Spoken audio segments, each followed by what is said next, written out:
Kisah Dukun AS. Telanjangi dan bunuh 42 wanita demi sempurnakan kesaktian. Terungkapnya kasus penculikan Hasni, warga desa Bajungan, Kecamatan Galang, Sulawesi Tengah, yang sempat hilang selama 15 tahun, tengah menjadi pembicaraan hangat. Apalagi setelah diketahui pelaku penculikannya adalah seorang dukun bernama Jago yang tak hanya menyembunyikan Hasni di balik celah batu, tapi juga menjadikan Hasni sebagai budak nafsunya. Di Indonesia, kasus-kasus yang melibatkan dukun cukup sering terjadi. Salah satunya, yang cukup fenomenal, adalah kasus pembunuhan 42 wanita oleh seorang dukun bernama Ahmad Suraji yang kemudian dikenal sebagai Dukun AS. Malam yang pekat dan gelap. Dalam tidur malamnya, Ahmad Suraji bermimpi didatangi mendiang ayahnya, kemungkinan besar iblis yang menyaru. Dia mendapat bisikan gaib, akan diwarisi sebuah ilmu yang mahasakti. Katanya, ilmu ini tak terkalahkan. Sebuah kesaktian yang bisa digunakan untuk mengalahkan lawan sekaligus menolong dan mengobati orang. Hanya, syaratnya tidak main-main. Supaya bisa menguasai ilmu ini secara sempurna, Suraji mesti menumbalkan 72 nyawa wanita. Salah satu prosedur wajibnya dengan menghisap air liur mereka. Suraji bimbang, namun hasrat memiliki ilmu yang mandraguna begitu menggelora. Apalagi ilmu ini juga bisa dipakai untuk menolong orang. Dalam batinnya, akhirnya muncul kesimpulan, tak ada salahnya mengorbankan sejumlah nyawa untuk kebaikan yang lebih besar. Sang waktu pun berlalu. Pada medio 1997 masyarakat Indonesia geger di sebuah ladang tebu di Dusun Aman Damai, Kecamatan Sunggal, Kabupaten Deli Serdang, Sumatera Utara. Polisi menemukan 42 jasad yang sebagian besar sudah menjadi tengkorak. Semuanya wanita telanjang, berumur 13-27 tahun. Bukan pria biasa. Suraji hanyalah seorang pria tamatan SD. Penampilannya biasa saja, kurus dan jangkung. Sama sekali tidak ada pancaran karisma laiknya tokoh ataupun dukun terkenal. Terlahir pada tanggal 10 Januari tahun 1949. Ahmad Suraji merupakan anak pertama dari dua bersaudara pasangan Jogan dan Sartik. Dia terlahir dengan nama Sagimin. Sang bapak meninggal saat dia baru berumur 7 bulan. Di lingkungan tempatnya bermukim dia lebih dikenal dengan nama Nasib Kelewang. Pasalnya, saat kecil Suraji pernah tercebur sumur. Sejak itu dia saya panggil Nasib karena berhasil selamat. Sementara nama Kelewang didapat karena dia sering mencuri lembu dan kemana-mana membawa kelewang. Sejak umur 12 tahun, kata Sartik, Suraji keranjingan mempelajari ilmu perdukunan. Dia belajar dari buku-buku peninggalan mendiang bapaknya yang berprofesi sebagai dukun. Saat berumur 27 tahun, Nasib menikahi wanita asal Pekanbaru bernama Tumini. Usai menikah, Nasib berganti nama menjadi Ahmad Suraji. Harapannya, nama baru itu bisa membawa berkah dan kehidupan yang lebih baik. Di sini sebenarnya tidak ada yang luar biasa dalam kisah hidup Suraji. Hingga pada suatu hari, Sartik dikagetkan dengan keinginan anaknya untuk menikah lagi. Alasannya, dia ingin anak wanita, sementara Tumini hanya bisa memberikan 4 anak laki-laki. Sartik sebenarnya setuju, tapi bukan kepalang terkejutnya ketika dia mengetahui bahwa wanita yang hendak dinikahi anaknya adalah adik iparnya sendiri alias adik kandung Tumini. Hebohnya, Suraji tidak hanya menikahi satu adik Tumini namun 2 adiknya, yakni Tuminah dan Natiyah. Semua orang tahu bahwa itu perbuatan tidak benar, keluh Sartik. Toh, Suraji tidak peduli. Dia bahkan mengajak 3 wanita bersaudara itu tinggal satu atap. Karena ibunya terus-menerus menentang, Suraji pun mengusir ibu kandungnya dari rumah. Perilaku di luar kebiasaan umum inilah yang membuat Suraji terlihat sebagai bukan pria biasa meskipun penampilannya biasa-biasa saja. Apalagi sejak kecil Suraji mengaku sering didatangi mendiang ayahnya lewat mimpi. Dalam mimpinya tersebut, sang ayah mengajarinya berbagai ilmu kesaktian. Entah akhirnya benar-benar sakti atau tidak. Oleh masyarakat Suraji dianggap sebagai orang pintar atau dukun. Panggilan datuk pun disematkan kepadanya. Tidak sedikit orang yang mendatangi rumah Suraji untuk meminta pertolongan. Baik berobat karena sakit, pasang susuk agar terlihat cantik, memikat suami agar tidak tergoda wanita lain, atau hal tahayul lainnya. Lolos dari maut, sebut saja namanya Yanti. Dia merupakan salah satu korban Suraji yang berhasil melarikan diri. Pada suatu hari Yanti bertemu temannya yang terlihat cantik dan segar. Sang teman bercerita, dia merasa lebih percaya diri setelah mendapat bantuan seorang dukun sakti bernama Ahmad Suraji atau Dukun AS. Yanti pun tergoda, hingga pada suatu siang dia mendatangi kediaman Suraji. Awalnya biasa saja layaknya berkonsultasi dengan kebanyakan dukun. Yanti dibacai mantra dan disuruh meminum air putih yang sudah diludahi Suraji. Untuk ritual selanjutnya, Yanti mesti bertemu Suraji lagi pada malam hari di perbatasan desa. Karena tak curiga, Yanti mengiyakan ajakan Suraji. Dalam pertemuan itu Yanti diajak ke sebuah ladang tebu di belakang rumah. Suasananya betul-betul sepi dan gelap. Ritual apa yang mesti dilakukan malam-malam begini? Tanya Yanti. Kalau mau ilmu yang sempurna, terlihat cantik, dan lancar rezeki, kamu mesti mengikuti ritual ini. Semua pasienku melakukannya. Jika tak percaya, tanyakan saja kepada mereka, jawab Suraji. Yanti pun pasrah.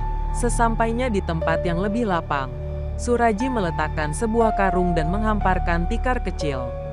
Yanti diminta melepas pakaiannya. Semula wanita muda ini ragu-ragu. Tapi karena hasrat untuk terlihat cantik dan lancar rezekinya sangat besar, dia mematuhi perintah Suraji. Yanti melepas semua pakaiannya. Mantra-mantra mulai dibacakan. Dari dalam karung Suraji kemudian mengeluarkan sekop dan peranti lainnya. Dia membuat sebuah lubang galian kecil. Katanya, untuk ritual yang sempurna, Yanti mesti dikubur di lubang sampai sebatas leher. Istilahnya, Yanti diminta melakukan tapa pendem, bertapa dengan mengubur diri. Nah, disinilah Yanti mulai curiga. Namun Suraji bisa meyakinkannya kembali. Hingga pada suatu momen, tiba-tiba Suraji membekap kencang Yanti. Secara refleks Yanti melawan karena mengira akan diperkosa. Suraji berhasil didorongnya hingga terjungkal ke lubang galian.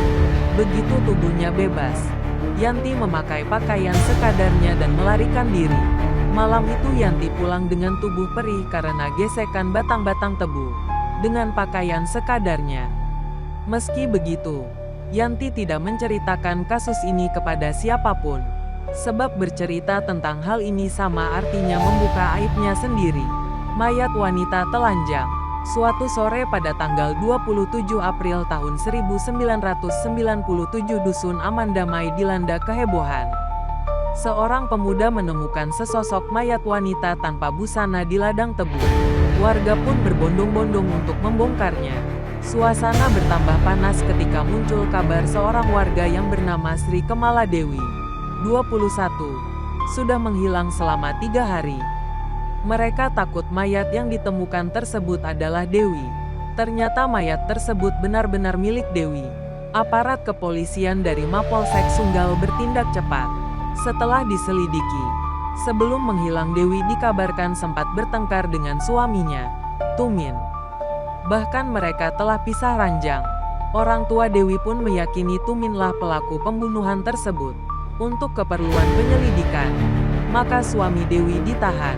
Pakaian yang membuka tabir.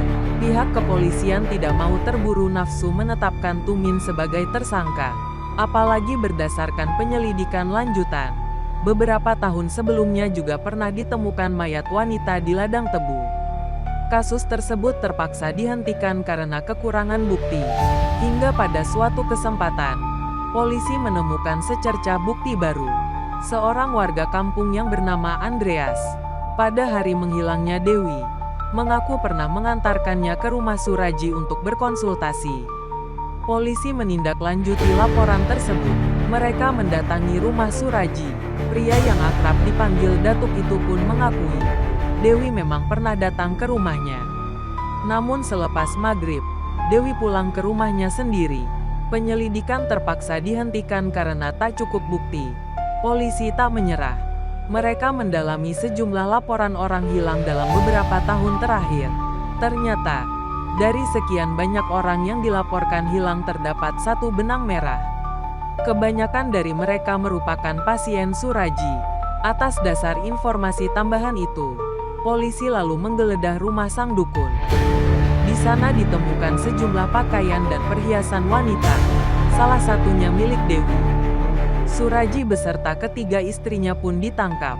Pengakuan Suraji, lewat proses interogasi yang panjang akhirnya muncul pengakuan dari mulut Suraji. Dia mengaku membunuh Dewi. Polisi tidak berhenti di situ. Suraji didesak terus. Jika semula hanya mengaku membunuh Dewi, Suraji mengaku telah membunuh 16 wanita. Hingga kemudian mengaku lagi menjadi 42 wanita. Para penyelidik terperangah. Mereka bertanya untuk apa membunuh wanita sebanyak itu. Di hadapan penyelidik, Suraji bercerita bahwa perbuatan itu dilakoninya demi mendapatkan ilmu sakti. Bisikan gaib yang diterimanya lewat mimpi memerintahkannya untuk membunuh 72 wanita plus menghirup air liurnya. Pembunuhan berantai ini dilakukan dari 1986 hingga 1997. Apakah hanya itu latar belakangnya? Masih menjadi misteri. Yang jelas, selain membunuh, Suraji juga mengambil barang-barang berharga milik korban. Dalam melakukan aksi biadabnya itu, Suraji dibantu oleh istrinya. Namun tidak semua istri ikut membantu. Hanya istri tertua saja yang turut serta, yakni Tumini. Berdasarkan pengakuan itu, dua istri Suraji yakni Tuminah dan Natiyah diperbolehkan pulang. Sementara Tumini mengikuti jejak suaminya, mendekam di tahanan, membantah tuduhan. Suraji disidangkan di Pengadilan Negeri Lubuk Pakam, Sumut, pada tanggal 22 Desember tahun 1997. Masyarakat berbondong-bondong menonton jalannya sidang. Saking banyaknya pengunjung, pihak Pemda Deli Serdang sampai menyiapkan tenda besar serta 4 televisi monitor bagi pengunjung yang tak kebagian tempat duduk di dalam sidang. Polisi pun menyiapkan 4 peleton untuk mengamankan jalannya sidang. Menurut Kadis Pen Polda Sumut, Letkol Pol Ds. Amrin Karim, pihaknya juga menyiapkan petugas dengan pakaian preman untuk berjaga-jaga andai kata ada anggota masyarakat yang emosi pada Suraji. Untunglah kekhawatiran itu tak terjadi.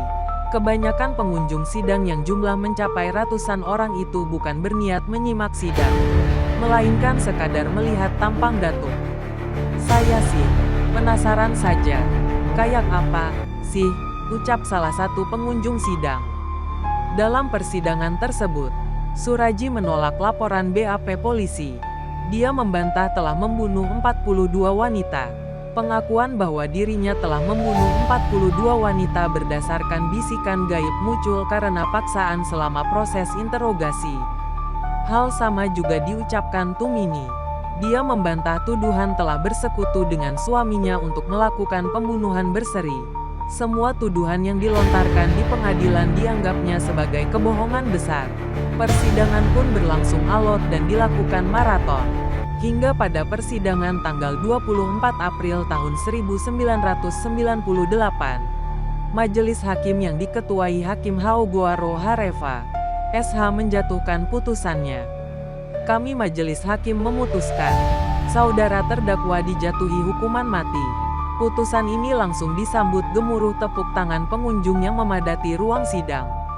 Suraji tampak tenang mendengar vonis itu. Bahkan ia sempat melempar senyum saat kamera para wartawan menjepretnya. "Saya minta banding," ujar ayah 9 anak ini pelan. Ketika ditanya hakim apa sikapnya terhadap putusan pengadilan, sikap Suraji didukung penuh oleh ibunya.